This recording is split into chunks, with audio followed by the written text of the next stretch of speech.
ফিরে এলাম বিরতির পর। এই মুহূর্তে যে খবরের দিকে নজর রাখবো, নিটের খবরের দিকে নজর রাখবো। দেখো মধুবন্তী, নিট নিয়ে বলতে গেলে ফ্যাক্টর কাজ করছে। কিরকম?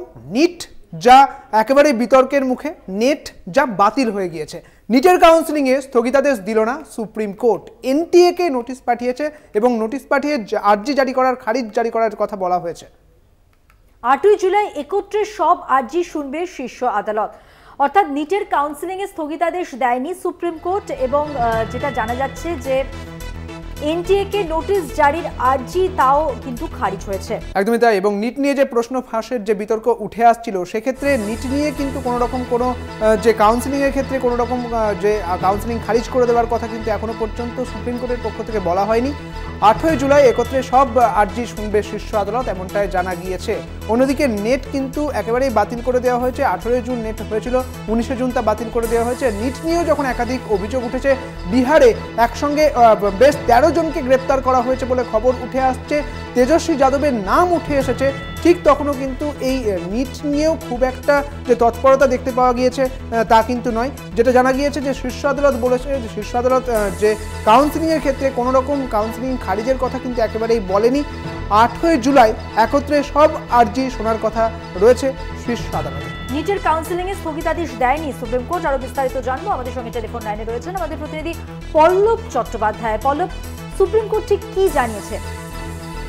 সুপ্রিম কোর্ট জানিয়েছে এটা যে এই নিট ইউজি নিয়ে যত মামলা এখনো অব্দি হয়েছে, সেগুলোর চূড়ান্ত ফয়সালার উপরেই কিন্তু ডাক্তারিতে ভর্তির ভবিষ্যৎ নির্ভরটা করবে। কিন্তু এই মন্তব্যটা কিন্তু মন্তব্যই, লিখিতভাবে কিন্তু কোনো নির্দেশ এরকম দেয়নি। কারণ বেশ কিছু মামলাকারীর তরফ থেকে কাউন্সিলিংটা বন্ধ রাখার জন্য আবেদন করা হয়, কিন্তু সেটা তখনই কোর্ট সাফ জানিয়ে দেয় যে কাউন্সিলিং আপাতত বন্ধ করা যাবে না।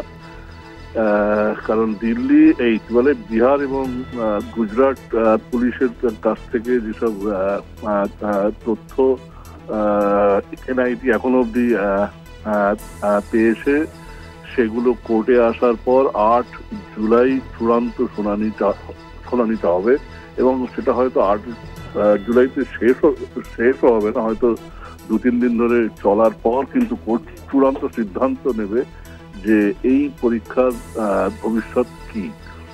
তো সেই কারণেই আপাতত সবাই বলতে গেলে নিট ইউজির সঙ্গে সম্পর্কিত সকলেই তাকিয়ে আছে 8 জুলাইয়ের দিকে। পরিস্থিতি আপাতত এরকমই। ধন্যবাদ পল্লব, কথা বললাম আমাদের প্রতিনিধি পল্লব চট্টোপাধ্যায়ের সঙ্গে।